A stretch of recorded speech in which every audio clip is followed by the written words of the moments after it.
Olá! Hoje a gente vai mergulhar num dos temas mais fascinantes do direito, a uso capião. Sabe aquela ideia de que o tempo e o uso podem literalmente transformar alguém em dono de um bem? Pois é exatamente sobre isso que vamos falar.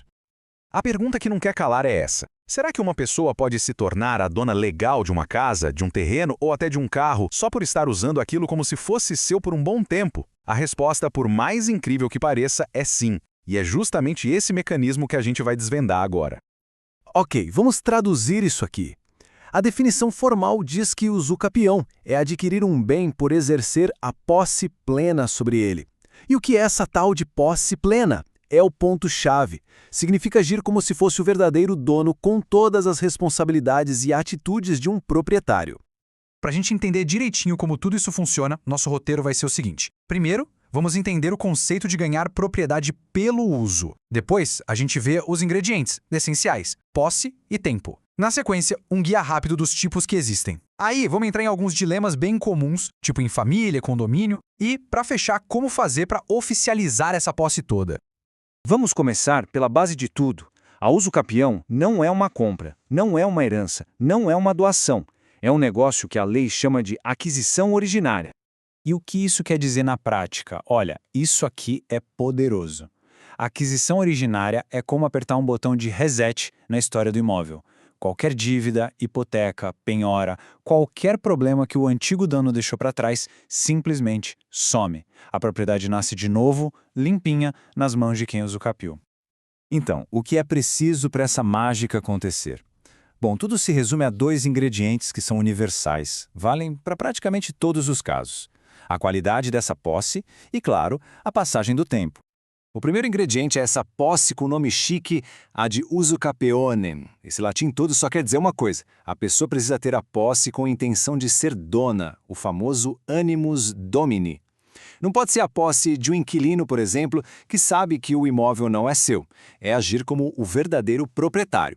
E o segundo, claro, é o tempo. E esse tempo varia bastante dependendo da situação, como a gente já vai ver. E uma dúvida comum. E se o tempo de uma pessoa sozinha não for suficiente? Dá para somar o tempo de quem estava lá antes? A resposta é sim, mas existem duas formas de fazer isso, e a diferença entre elas é crucial. Essa tabela deixa a diferença bem clara. Vamos olhar a sucesso possessiones, que acontece numa venda, por exemplo. Aqui, quem está chegando tem uma escolha estratégica. Ele pode somar o tempo do posseiro anterior para chegar no prazo mais rápido. Mas se a posse de antes tinha algum problema, tipo uma fé, ele pode simplesmente ignorar aquele tempo e começar a contagem do zero. Agora, do outro lado, na sucessio possessiones, o caso de herança, aí não tem escolha. A soma é obrigatória. O herdeiro recebe a posse como um pacote fechado, com o tempo e com qualquer problema que viesse junto. Agora que a gente já conhece os ingredientes, vamos dar uma olhada nas receitas. Existem vários tipos de uso capião, cada um com seus prazos e requisitos, tanto para bens móveis quanto para os imóveis. Para bens móveis, como um carro ou uma obra de arte, a coisa é bem mais direta. A modalidade ordinária precisa de 3 anos de posse, boa-fé e um justo título, tipo um recibo. Já a extraordinária não quer saber de nada disso, só de 5 anos de posse contínua. Agora, quando o assunto é imóvel, as duas modalidades mais famosas são a extraordinária e a ordinária. Só de olhar, a gente já percebe que a grande diferença vai estar no tempo e na papelada exigida. E aqui está o grande dilema. A usucapião extraordinária para quem tem tempo. São 15 longos anos de posse. Mas a lei não pergunta se a pessoa tinha um documento ou se estava de boa fé. É posse e tempo. Ponto. Já a ordinária encurta a espera para 10 anos, mas aí ela exige que o possuidor tenha um justo título e prove sua boa-fé. Mas, olha que interessante, a lei dá um desconto no tempo para quem dá uma função social para o imóvel. Na extraordinária, se a pessoa mora ou trabalha no terreno, o prazo já cai de 15 para 10 anos. E na ordinária, se a pessoa comprou, registrou, mas tinha algum problema nesse registro e ela também mora ou trabalha lá, o prazo despenca para só 5 anos. E tem esse tipo aqui, que é bem específico, o familiar. Ele foi criado pensando em proteger a pessoa que, depois de uma separação, é abandonada pelo ex-parceiro no imóvel que era do casal. O prazo é super curto, só 2 anos, mas as regras são bem restritas. Precisa ter o abandono do lar e o imóvel não pode ser muito grande. Certo. Agora vamos entrar nas áreas mais cinzentas, naqueles casos que geram mais discussão. O que acontece em condomínios? entre herdeiros ou em terrenos que são bem pequenos. Presta atenção nessa frase porque ela é polêmica. O Superior Tribunal de Justiça, o STJ, entende que sim, um dos donos de um imóvel em condomínio pode, com o tempo, pegar a propriedade inteira só para si por uso capião, mas só se ele provar que agiu como se fosse o único dono por todo o período. Mas calma, não é tão simples assim. A própria justiça aperta o cerco e exige uma prova muito, mas muito forte e clara de que aquela pessoa não estava só usando o espaço com a permissão dos outros. Ela tem que provar que ativamente excluiu os outros e se portou como a única proprietária. É uma exceção, não é a regra. E essa mesma lógica vale entre herdeiros. Um herdeiro pode sim usucapiar um bem da herança e deixar os outros de fora. Mas, de novo, tem que provar essa posse exclusiva e a intenção de dono.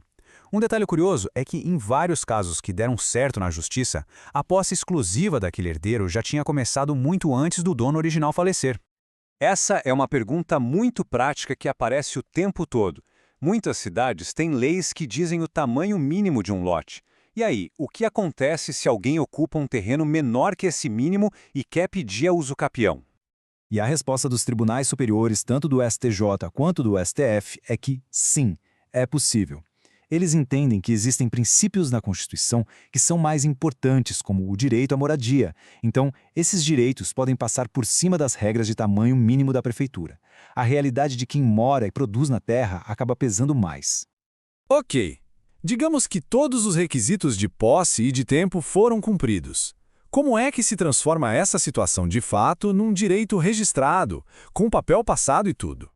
O caminho é juntar todas as provas possíveis, contas antigas, fotos, testemunhas, e aí escolher entre ir pela justiça, que é o caminho tradicional, ou tentar a via extrajudicial, direto no cartório, que costuma ser mais rápida. Mas o ponto mais importante disso tudo é o número 4. A decisão do juiz ou o registro do cartório não cria a propriedade naquele momento. Ela apenas declara, ou seja, reconhece um direito que já nasceu lá atrás, no exato dia em que o prazo legal se completou.